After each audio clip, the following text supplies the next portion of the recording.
Hey,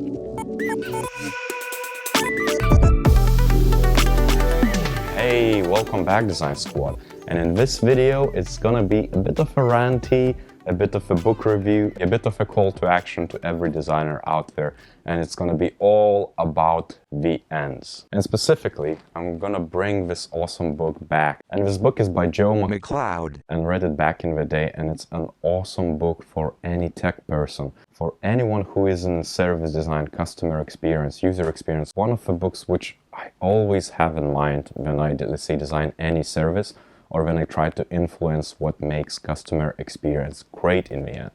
And the other day I had a personal pain point where I wanted to switch an internet provider.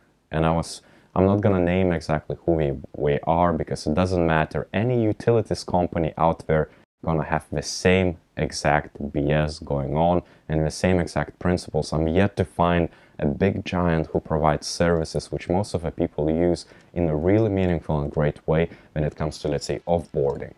And specifically, I chatted for 10 minutes on one of their sites. The chat was very impressive, technically very great user experience altogether, and it was designed well, and the customer support person was really great. I spent 10 minutes explaining why I want to quit, and I displayed clear intent that I just want to cancel my account immediately. 10 minutes later, they said that we're not the right person and gave me a phone number to call, which makes it ridiculous. I called the number, I explained exactly the same way what was wrong with my current internet. So I had to recount everything for another 10 minutes and almost convince them that I was, eligible to cancel it because they couldn't believe that I want to.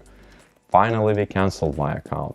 But I had such a terrible experience where, let's say, next time if I move houses or I need a new internet provider anywhere, just because offboarding was so crap, just because they didn't consider my actual needs, I'm never gonna consider them as a provider.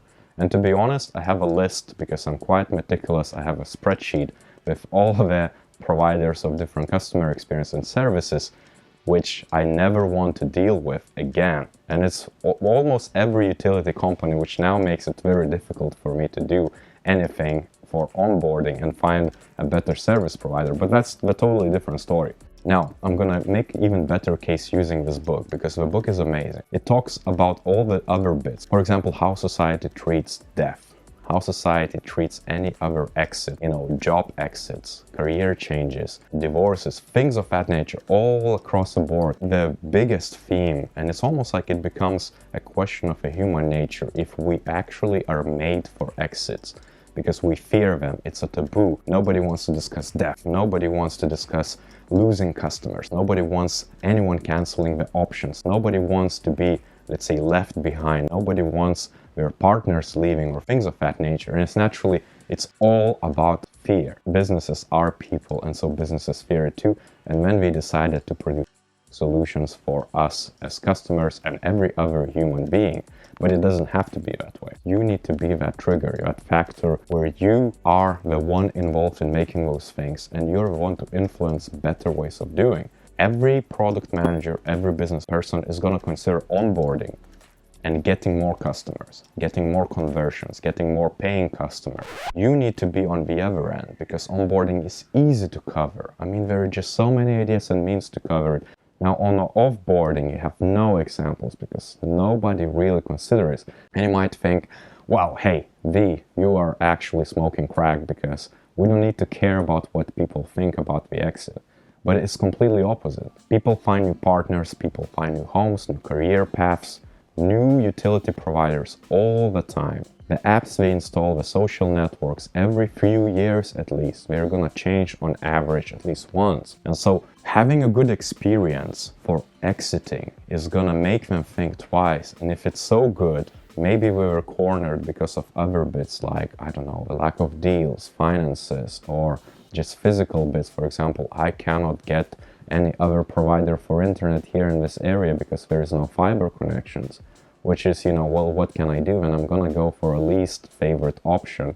However, if there is someone who treated me well when I was trying to exit or made it very clear and easy to do so, I'm gonna come back with them. And I'm always gonna keep in my mind that that's a brand I can trust because they care about their customers and they provide better experience overall. There are other services who do it right, for example.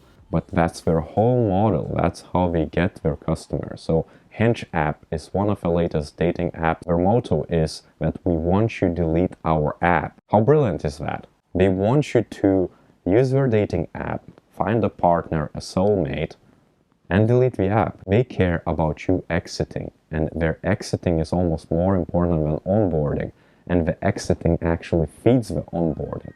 That's the right approach to do so, because you need to be clear with your user that you can cancel anytime, you can switch the providers anytime, and we're going to make it easy for you. You're definitely much more likely to onboard and subscribe to a service which states all of those things than one which makes it easy to onboard but very hard to leave. Don't forget to pick up the book, give a like if you like this video, subscribe to this channel if you haven't done so, and until next time.